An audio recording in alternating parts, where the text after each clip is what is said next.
back video. You're probably wondering how I put all this stuff in here, but trust me, it's possible. These are my must-haves everywhere I go. Let's get into it, literally.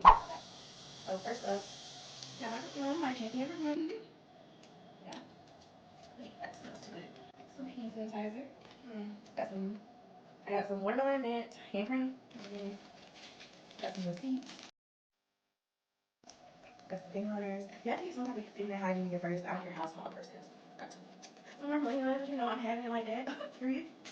Got a vitamin C booster. Got some more hand sanitizer, some spray hand sanitizer. My ID, one more important. Again, because you know in case I need to start a check or something. Let's see. Got some lip plumper. I love it. I love it so much. Got this. I don't make up really, y'all. I just want to be right. My blush, I told y'all I was makeup early and it's just wear too, so very cute. I love this one. Yeah, you see it, get into it. I love it so much. I love it.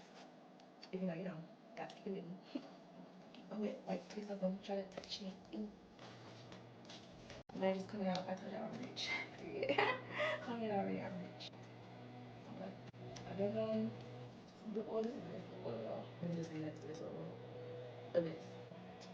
Shine out. I don't know how this will dry it. It already needs some now. And the one. So that concludes the video of what's about to see y'all. See y'all in the next video. Bye.